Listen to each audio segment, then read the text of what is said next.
Assalamualaikum warahmatullahi wabarakatuh. Kita dari kelompok tertentu ingin mempresentasikan hasil kerja kita dengan tema, topik, judul, declare versus collab, perbandingan kinerja dalam prediksi durasi perjalanan bike share dengan linear regression. Sebelum itu, kita akan memperkenalkan orang-orang yang mengerjakannya.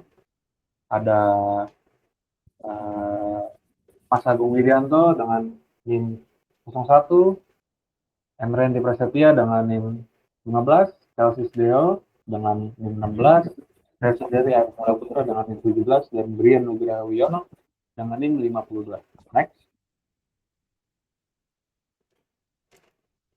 Oke, ini untuk alat presentasinya. Yang pertama itu ada pendahuluan dataset, kedua BigQuery itu di bagian pre-processing, ketiga masih query dengan ADA, 4 modelan, 5 menggunakan Google Cloud pipeline-nya, dan 6 evaluasi dan perbandingan.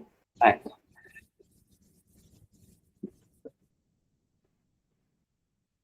Next. Oke, ini untuk bagian pendahuluan ada dataset dan tujuan analisis. Yang kita pakai di sini datasetnya adalah Austin Bike Share Trips, dan target prediksinya itu duration minutes. Metodenya kita menggunakan linear regression, dan platformnya kita menggunakan BigQuery dan Google Colab. Nah, pengerjaannya ada pertama menggunakan query, processing, dan paper extraction, EDA, pemodelan, prediksi dan evaluasi, terus replikasi menggunakan Google Colab, dan terakhir pembandingan kinerja kedua platform. Next. Next. Oke. Jadi sini ada query pre-processing menggunakan BigQuery. Dari gambar yang terlihat, kita ada extract fitur, terus kedua ada data cleaning, dan tiga itu ada outlier handling. Next. Selanjutnya akan dibacakan oleh rekan saya.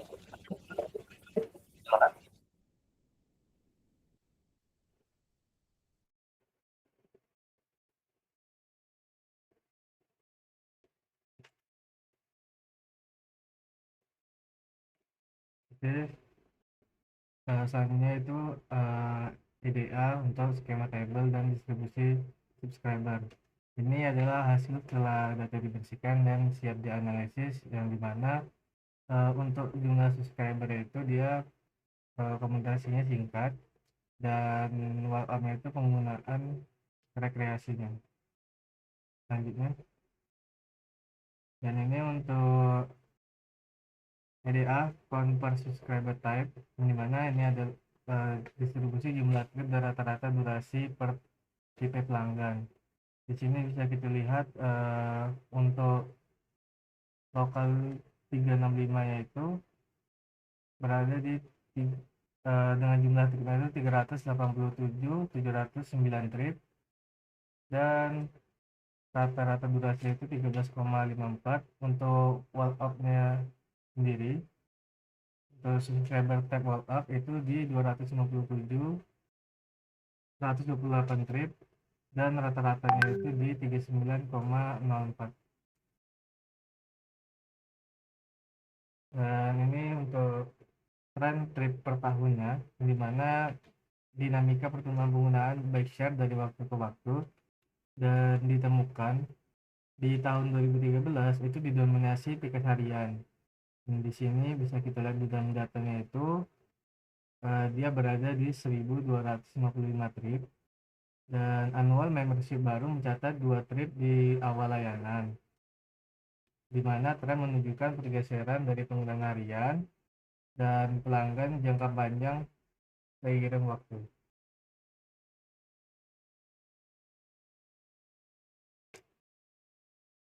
Dan selanjutnya untuk pemodelan di query atau linear regressionnya, ini dilatih langsung di dalam BigQuery-nya, dimana untuk algoritma itu menggunakan linear regression dengan targetnya itu duration minutes. Di sini bisa kita lihat bahwa didapatkan 14,77 menit. Terus untuk MSE-nya itu didapatkan hasil 617,6 dan untuk R-square-nya itu didapatkan 0,175 atau 17,5% untuk hasil pemodelannya. Next.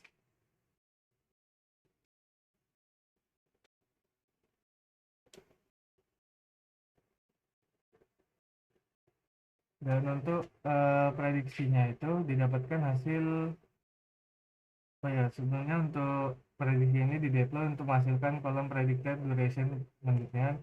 Untuk prediksinya itu didapatkan hasil 41,94 menit, di mana ini kalkulasi otomatis tanpa memindahkan data ke Python, dan sempurnanya ini semuanya di dalam basis data itu sendiri. Next.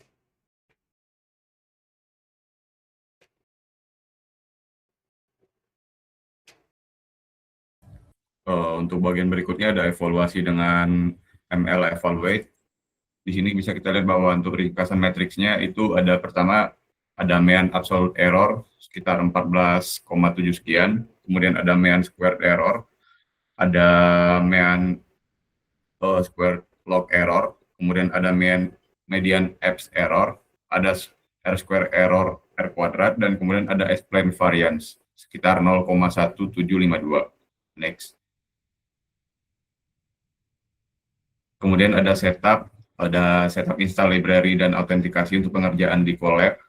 Library yang digunakan itu ada Pandas dan NumPy untuk memanipulasi data frame dan numerik. Kemudian ada Matplotlib untuk visualisasi.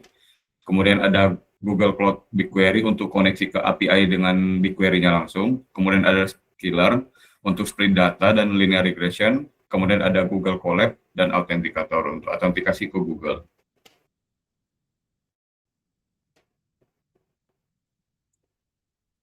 Next.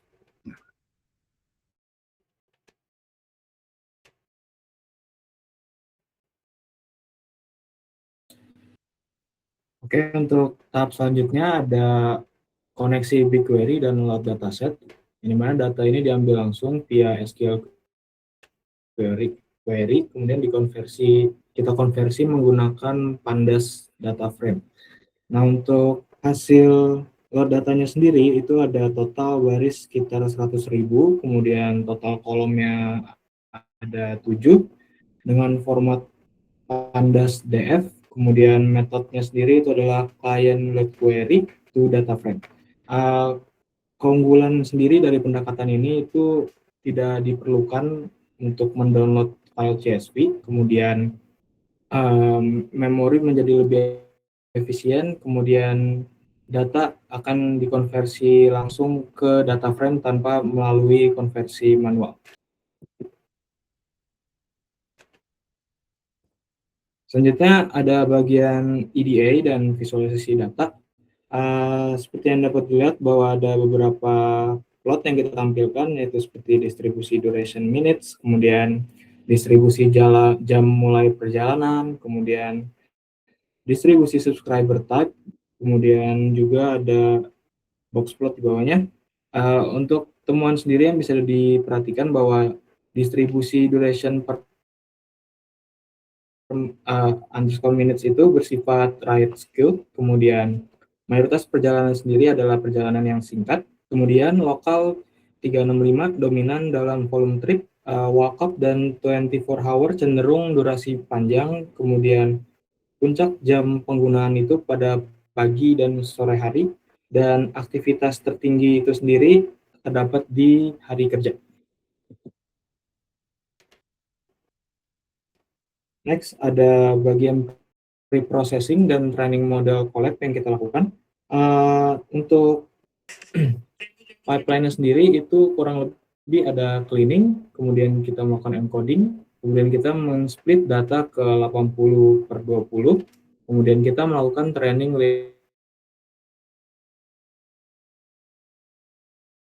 linear regression.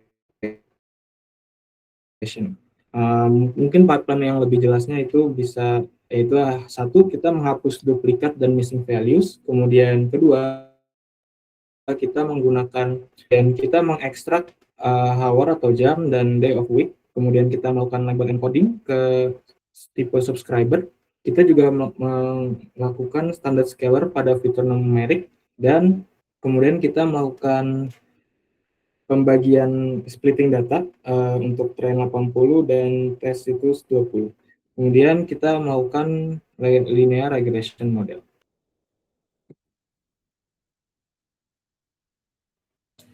Selanjutnya akan dibacakan oleh rekan saya. Oke, selanjutnya kita akan membahas terkait evaluasi model dan visualisasi hasilnya di Colab. Untuk hasil dari metrik yang pertama ada R2 score. R2 score hasilnya 0,1 dan ada mean absolute errornya ada 8 menit 2,7 detik, 8 menit, 27.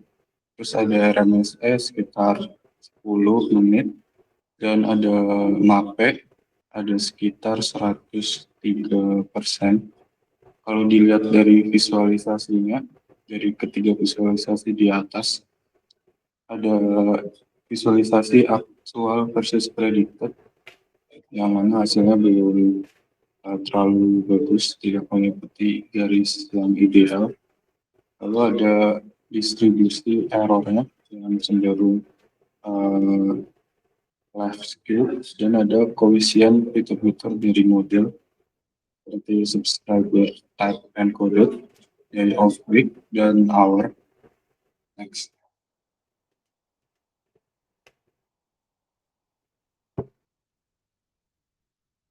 Nah, sekarang saya akan menjelaskan terkait perbandingan BigQuery ML dan Google Colab. Yang pertama, seperti aspek-aspek metriknya yang tadi sudah dijelaskan. Dari R2 score di BigQuery hasilnya lebih bagus, 0,17. Kalau terkait mean dan RMSE, Google Colab lebih sedikit dari errornya. Lalu untuk fitur-fitur bawaan dari platform masing-masing seperti perlu ekspor data, BigQuery tidak memerlukan karena sudah ada database built-in, dan kalau Google Colab dia perlu memerlukan database data dari BigQuery tadi kita load ke Python di lingkungan Google Colab-nya. Terus untuk fleksibilitas, BigQuery ini lebih dikhususkan hanya untuk SQL, dan kalau Google Colab bisa lebih fleksibel karena dia bisa menggunakan environment full Python dan bisa di-install package khusus jika diperlukan. Untuk visualisasi, BigQuery sangat terbatas. Kalau kita memakai Google Colab, bisa memakai package khusus kayak Matplotlib dan Seaborn yang lebih interaktif. Untuk kemudahan deploy, BigQuery bisa deploy dengan mudah dengan fitur-fitur bawaan. Untuk Colab, karena dia sekedar notebook, jadi kita memerlukan pipeline Python khusus yang jadi pembungkus notebook Colab itu. Untuk skalabilitas, BigQuery termasuk enterprise grade ya. Kalau untuk Google Colab kita tergantung resource yang ada atau yang kita miliki di Google Colab tersebut. Next. Nah, untuk kesimpulan, BigQuery ini kuat untuk skalabilitas platform dari BigQuery-nya. Untuk R2 score juga lebih baik, tidak diperlukan import data, dan ideal untuk project yang langsung bekerja di ekosistem Google Cloud. Untuk Google Colab lebih fleksibel dan ekspresif karena sebenarnya Google Colab itu kayak platform untuk eksperimental data science dengan Python Notebook. Dan terkait modelnya masih model baseline, jadi bisa dilakukan improvement dari banyak hal seperti processing atau modelnya. Dan untuk rekomendasi penggunaan, BigQuery bisa digunakan untuk produksi skala besar, dan Google Colab lebih cocok untuk riset, eksplorasi, dan pengembangan model yang lebih mendalam.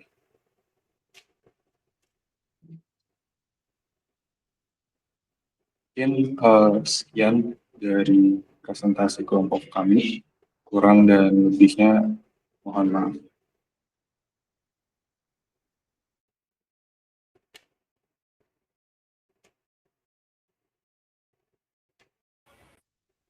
Oke, thank you. Aman gak, Yang?